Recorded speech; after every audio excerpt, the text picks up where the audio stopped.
ಎಲ್ಲರಿಗೂ ನಮಸ್ತೆ. Welcome to G S creations vlog. ಇವತ್ತು ನಾನು ಬೆಳಗಿನ ಜಾವ 5:45 ವ್ಲಾಗ್ ಶುರು ಮಾಡ್ತಾ ಇದ್ದೀನಿ.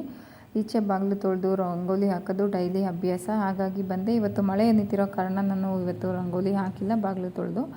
ನೆಕ್ಸ್ಟ್ ತಿಂಡಿಗೆ ರೆಡಿ ಮಾಡೋಣ ಅಂತ ಬಂದೆ. ಒಂದು ಪ್ಯಾನ್ಗೆ ಕಡಲೆಕಾಯಿ ಬೀಜ ಹುರ್ಕೊಂಡು ಮತ್ತು ಅದರ ಜೊತೆಗೆ ಕರಿಬೇವಿನ ಸೊಪ್ಪು ಮತ್ತು 2 ಹಸಿಮೆಣ್ಸಿನ್ಕಾಯಿನ ಫ್ರೈ ಮಾಡ್ಕೊತಾ ಇದ್ದೀನಿ.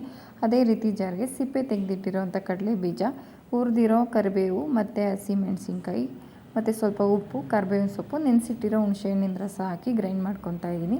ಇವತ್ತಿನ ಟಿಫನ್ ಬಂದು ಹೆಸ್ರು ಕಾಳಿನ ದೋಸೆ ಮತ್ತು ಕಡಲೆಕಾಯಿ ಚಟ್ನಿ. ನನ್ನ ಮಗಳಿಗೆ ದೋಸೆಗೆ ಈ ಆಲೂಗೆಡ್ಡೆ ಪಲ್ಯ ಮತ್ತು ಚಟ್ನಿ ಈ ಥರದ್ದು ಇಷ್ಟಪಟ್ಟು ತಿಂತಾಳೆ. ಈ ಬೇರೆ ಬೇರೆ ಪಲ್ಯಗಳು ಮಾಡಿದ್ರೆ ಅಷ್ಟು ಲೈಕ್ ಮಾಡಲ್ಲ.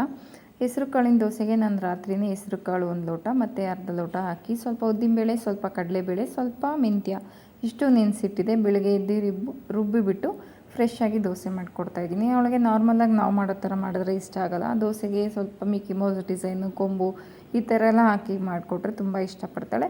ಹಾಗೆ ಅವಳಿಗೆ ತಿಂಡಿ ರೆಡಿ ಮಾಡಿಕೊಟ್ಟು ಬಾಕ್ಸ್ ಪ್ಯಾಕ್ ಮಾಡಿ ಮತ್ತು ನನ್ನ ಕೆಲಸ, ಅವಳನ್ನ ಸ್ಕೂಲಿಗೆ ಬಿಟ್ಟು ಬಂದು ನನ್ನ ಕೆಲಸಗಳನ್ನೆಲ್ಲ ಮುಗಿಸಿ, ಇವತ್ತು ಪೂಜೆ ಎಲ್ಲ ಕಂಪ್ಲೀಟ್ ಮಾಡೋದಿತ್ತು. ಫ್ರೈಡೇ ಅಲ್ವಾ, ಹಾಗಾಗಿ ಪೂಜೆ ಎಲ್ಲ ಮುಗಿಸಿ ನಾನು ಕೂಡ ತಿಂಡಿ ಎಲ್ಲ ಮುಗಿಸಿ ಮತ್ತು ಆರಾಮಾಗಿ ಕೂತಿರೋ ಕಾರಣ ಇದೊಂದು ವ್ಲಾಗ್ನ ಅಪ್ಲೋಡ್ ಮಾಡ್ತಾಯಿದ್ದೀನಿ. ದಯವಿಟ್ಟು ಇದನ್ನು ವ್ಲಾಗ್ನ ನೋಡ್ತಾ ಇರಿ, ಹಾಗೆ ಸಬ್ಸ್ಕ್ರೈಬ್ ಕೂಡ ಮಾಡಿ. Thank you for watching.